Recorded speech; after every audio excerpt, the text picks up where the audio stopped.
तो दिल से बुलाया केमिस्ट्री क्लास 12 को पढ़ाने हिमांशु कुमार आए। तो आज हम लोग दोस्त फुल एचडी में इलेक्ट्रोफिलिक सब्स्टिट्यूशन रिएक्शन पढ़ेंगे। तो ESR रिएक्शन में रिएक्शन का शुरुआत कौन करेगा? इलेक्ट्रोफाइल। रिएक्शन का शुरुआत कौन करेगा? इलेक्ट्रोफाइल। तो उसको क्या बोलेंगे? Electrophilic substitution reaction. तो इलेक्ट्रोफिलिक सब्स्टिट्यूशन रिएक्शन में 5 केस है। पहला केस था मेरा हेलोजिनेशन। तो हेलोजिनेशन में सबस्ट्रेट के रूप में क्या लेते थे? क्लोरोबेंजीन। क्या लेते थे? क्लोरोबेंजीन। और रिएजेंट के रूप में क्लोरीन और ब्रोमीन लेते थे। और कैटलिस्ट हमारा फेरिक क्लोराइड और फेरिक ब्रोमाइड था। तब मेन प्रोडक्ट के रूप में ऑर्थो पैरा प्रोडक्ट बनता था, जिसमें हमारा पैरा हमारा क्या कहलाता था? Major product. पैरा क्या कहलाता था? Major product. तो मेजर प्रोडक्ट है तो स्टेबिलिटी क्या होता था? ज्यादा। स्टेबिलिटी ज्यादा। फिर सेकेंड केस था मेरा नाइट्रेशन। तो आज हम क्लोरोबेंजीन का रिएक्शन नाइट्रिक एसिड के साथ करेंगे। किसके साथ करेंगे? नाइट्रिक एसिड के साथ। और कैटलिस्ट क्या लेंगे? कोकास्टोसोफोर, मतलब कंसंट्रेटेड सल्फ्यूरिक एसिड। और मेन प्रोडक्ट के रूप में क्या बनेगा? ऑर्थोपेरा प्रोडक्ट, जहां पर पैरा हमारा क्या कहलाएगा? Major product. तो पैरा मेजर प्रोडक्ट है तो स्टेबिलिटी ज्यादा की कम? ज्यादा। और यहाँ पर स्टेबिलिटी ज्यादा है तो भीड़ भाड़ कम। ठीक है। अब हम लोग का नेक्स्ट केस आया था सल्फोनेशन। तो क्लोरोबेंजीन का रिएक्शन किसके साथ कर रहे थे? सल्फोनिक एसिड के साथ। और मेन प्रोडक्ट के रूप में ऑर्थोपेरा प्रोडक्ट बनता था। और पैरा हमारा कौन सा प्रोडक्ट था? Major product. तो मेजर प्रोडक्ट था तो स्टेबिलिटी ज्यादा था। अब हम लोग का नेक्स्ट केस हमारा Friedel Crafts alkylation reaction. Next case है हमारा दोस्त फ्रीडल क्राफ्ट अल्काइलेशन। देखो यहाँ पे एसन का मतलब क्या हो गया? रिएक्शन। एसन का मतलब रिएक्शन। तो सबसे पहले हम रिएक्शन का साइन दे दिए। ओके। फिर आगे बढ़े तो क्या मिला? Alkyl group. तो अल्काइल ग्रुप में सबसे छोटा अल्काइल हमारा क्या है? मिथाइल। क्या है? मिथाइल। तो रिएजेंट के रूप में मिथाइल क्लोराइड ले लिए। हम लोग को कैटलिस्ट लेना है। तो कैटलिस्ट है हमारा अनहाइड्रस एल्युमिनियम क्लोराइड। क्या है? Anhydrous aluminium chloride. यहाँ लिख दिए अनहाइड्रस एल्युमिनियम क्लोराइड। ओके। तो अनहाइड्रस का एन का मतलब हो गया एब्सेंस और हाइड्रस का मतलब हो गया वाटर। तो एब्सेंस ऑफ वाटर को क्या बोलते हैं? अनहाइड्रस। मतलब नमी रहित एल्युमिनियम क्लोराइड को क्या बोलते हैं? Anhydrous aluminium chloride. और ESR रिएक्शन में सबस्ट्रेट के रूप में क्या ले रहे हैं? क्लोरोबेंजीन। क्या ले रहे हैं? क्लोरोबेंजीन। तो यहाँ पर सबस्ट्रेट के रूप में बेंजीन के रिंग से सीधा जोड़ दिए क्लोरो ग्रुप को। तो ये हमारा क्लोरोबेंजीन हो गया। क्या हो गया? क्लोरोबेंजीन। इसका कॉमन नेम क्या हो गया? Phenyl chloride. तो क्लोरो के पास कितना लोन पेयर? 3 lone pair. तो ये लोन पेयर जब बेंजीन के रिंग को देता है तो इलेक्ट्रॉन का डेंसिटी ऑर्थो और पैरा पोजीशन पर बढ़ जाता है। ऑर्थो पैरा पोजीशन पर बढ़ जाता है। तो ट्रिक हमारा क्या था? प्लान। ट्रिक क्या था? प्लान। तो प्लस से इफेक्ट होने के लिए क्लोरीन के पास क्या होना चाहिए? Lone pair. एल से हो गया लोन पेयर। ए से कैसा ग्रुप? Activating group. कैसे? Activating group. और एन से क्या था? Negative charge. तो क्लोरीन के पास लोन पेयर है लेकिन नेगेटिव चार्ज नहीं है, लेकिन फिर भी हमारा कैसे इफेक्ट है? Plus M effect. तो chlorobenzene plus M effect show कर रहा है। ये कैसा डायरेक्टिंग ग्रुप है? ऑर्थोपेरा। कैसा? ऑर्थोपेरा डायरेक्टिंग ग्रुप। अब देखो यहाँ पर क्लोरीन और मिथाइल ग्रुप में क्लोरीन और कार्बन में क्लोरीन का ताकत ज्यादा है। किससे? कार्बन से। तो क्लोरीन कार्बन के इलेक्ट्रॉन को छीन लिया तो एरो का हेड किसके पास? क्लोरीन के पास। तो क्लोरीन के मुंडी पर नेगेटिव चार्ज डेवलप हुआ और कार्बन के मुंडी पर पॉजिटिव चार्ज डेवलप हुआ। ओके, यहाँ पर एक बन गया मेरा CH3 प्लस और एक मेरा बन गया Cl माइनस। तो जिसके कार्बन के मुंडी पर पॉजिटिव चार्ज हो वो हमारा इलेक्ट्रोफाइल कहलाता है। क्या कहलाता है? इलेक्ट्रोफाइल। इसका मुंडी पर नेगेटिव चार्ज है तो ये हमारा न्यूक्लियोफाइल। ये लेविस एसिड, ये लेविस बेस, ये लोन पेयर एक्सेप्टर और ये लोन पेयर डोनर। ओके, अब देखो यहाँ पर इस कार्बन के पास एक क्या है? हाइड्रोजन। तो हाइड्रोजन और कार्बन में ताकत ज्यादा किसका है? कार्बन का। तो कार्बन हाइड्रोजन के इलेक्ट्रॉन को छीना तो कार्बन के मुंडी पर नेगेटिव चार्ज और हाइड्रोजन के मुंडी पर पॉजिटिव चार्ज। तो हाइड्रोजन क्या है? Metal, chlorine non metal. H plus क्या है? इलेक्ट्रोफाइल और Cl माइनस न्यूक्लियोफाइल। तो रिएक्शन का शुरुआत कौन करेगा? इलेक्ट्रोफाइल। तो एक इलेक्ट्रोफाइल आएगा, एक बार ऑर्थो पर जुड़ेगा, एक बार पैरा पर जुड़ेगा। ले जाने वाला इलेक्ट्रोफाइल फिक्स होता है जिसका नाम क्या है? H plus. इसका नाम क्या है? H plus.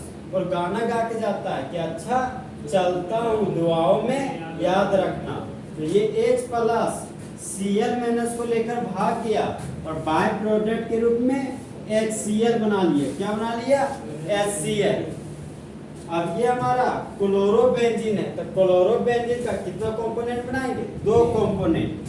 ये हो गया मेरा बेंजीन का रिंग और बेंजीन के रिंग से सीधा जुड़ा हुआ क्लोरो ग्रुप, ये बन गया क्लोरोबेंजीन।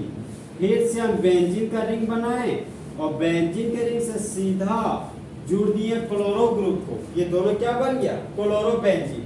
अब ये माइनस और प्लस को फेविकोल से चिपका दिए तो क्या बन गया? बॉन्ड। अब यहाँ पर मिथाइल ग्रुप था, यहाँ पर क्या लिख दिए? Methyl group. अब ये माइनस और प्लस आपस में जुड़कर बॉन्ड बना लिया, मिथाइल ग्रुप था तो यहाँ पर क्या लिख दिए? Methyl group. देखो दोस्त, इस कार्बोकेटाइन का नाम है मिथाइल कार्बोकेटाइन। क्या है? Methyl carbocation. पढ़ाए थे मिथाइल कार्बोकेटाइन। अब यहाँ Cl माइनस था तो Cl माइनस लिख दिए। यहाँ से ये हो गया हमारा, ये कौन सा बेंजीन है? क्लोरोबेंजीन। तो बोलो जब क्लोरोबेंजीन का रिएक्शन मिथाइल क्लोराइड के साथ करते हैं अनहाइड्रस एल्युमिनियम क्लोराइड के प्रेजेंस में, तब मेन प्रोडक्ट के रूप में ऑर्थो पैरा प्रोडक्ट बनता है, जहां पर पैरा हमारा मेजर प्रोडक्ट है। पैरा हमारा मेजर प्रोडक्ट। अब देखो, अगर मान लो हमको ये लेते मेन चेन तो क्लोरोबेंजीन, और अगर यहाँ पर मेन चेन अगर इसको लेते तो ये बन जाता टोल्यूइन। ठीक है, तो टोल्यूइन फेमस कंपाउंड, तो इसी को मेन चेन मानेंगे। ये हो गया 1 और ये हो गया 2। इसका यूपेक नेम हो गया 2 क्लोरो टोल्यूइन। बोलो IUPAC name 2 chloro toluene. Number alphabet जाओ, इसका नाम क्या हो गया? 4 क्लोरो टोल्यूइन। यहाँ लिख दिए 4 क्लोरो टोल्यूइन। क्या? नहीं, देखो इसका 2 और तरीका लिखने का, ठीक है, हम वो भी बता देते हैं। इस नंबर अल्फाबेट दूर हटो, इसका नाम क्या हो गया? 4 क्लोरो टोल्यूइन। इसके 2 नाम लिखने का तरीका, क्लोरो का C है, मिथाइल का M। ABCD पहले कौन आता है? क्यों? C। इसका हो जाएगा 2 क्लोरो 1 मिथाइल बेंजीन। ठीक है, हाँ, 2 क्लोरो 1 मिथाइल बेंजीन। फिर देखो मेन नंबर फेमस कंपाउंड है ये, तो 1 नंबर यही मानो। ठीक, 1 number 4 chloro methyl benzene. Book में यही नाम दिया गया। समझा बतिया? अब बोलो यहाँ पे भीड़ भाड़ कम की ज्यादा, स्टेरिक हिंड्रेंस ज्यादा, स्टेरिक हिंड्रेंस ज्यादा, बनने का क्षमता कम, बनने का क्षमता कम, तो कहलाएगा माइनर प्रोडक्ट। कॉन्सेप्ट है, समझा। दिमाग अलर्ट नहीं रखेगा तो बोल्ड कर जाएगा, समझा। इसी को बोलते हैं यॉर्कर बोल्ड जो मार रहे हैं। देखो यहाँ पे भीड़ भाड़ क्या हो गया, कम। अरे भीड़ भाड़ कम हो गया वो पॉइंट। ये देखो ना, ये क्लोरो ग्रुप यहाँ है, ये मिथाइल ग्रुप यहाँ है, ये क्लोरो मिथाइल से मिलना चाह रहा है तो बोल रहा है पास मिलेगी, समझा। तो मतलब बहुत दूर दूर है। देखो ना, दूरियां बढ़ने से लगाव कम होता है। अब लगाव कम हो गया तो फोन पर बात ज्यादा होगा तो स्टेबिलिटी उस तरह ज्यादा और बढ़ जाएगा, समझा। तो ये प्रोडक्ट भी क्या बढ़ाएगा, ज्यादा। तो ये कहलाएगा मेजर प्रोडक्ट। हाँ, अब लैंग्वेज लिखो। देखो फ्रीडल क्राफ्ट अल्काइलेशन टॉपिक लिख देते। Friedel Crafts alkylation.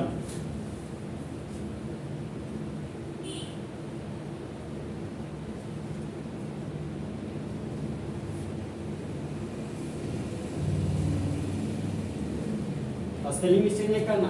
Friedel Crafts alkylation लिखा। देखो यहाँ पे इस रिएक्शन में एक और तरीका पकड़ने का। देखो फ्राई दाल जब खाओगे ना तो गाना गाओ कि आलू का चालू बेटा, समझा। एक राइमिंग हुआ करता था बचपन में, मेरे घर में मुझे बहुत गाता है। लिखो language. Way fluorobenzene is reacted with methyl chloride in the presence of aluminum chloride। Aluminium chloride AlCl3 लिखना, ठीक है, पूरा फुल फॉर्म नहीं लिखना। ये लिखो AlCl3 aluminium chloride. Then ortho para product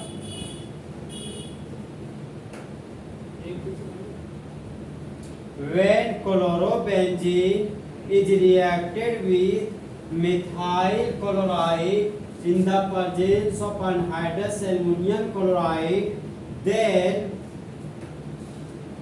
orthopera product is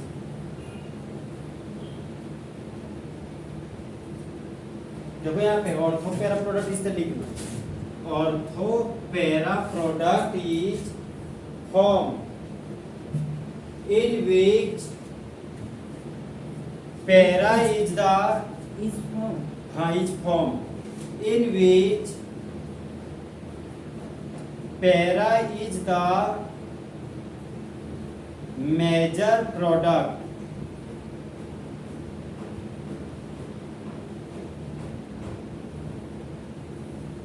लिखा। अब केमिकल रिएक्शन लिखो। तो इस तरह हमारा फ्रीडल क्राफ्ट अल्काइलेशन भी क्या हो गया, खत्म। देखो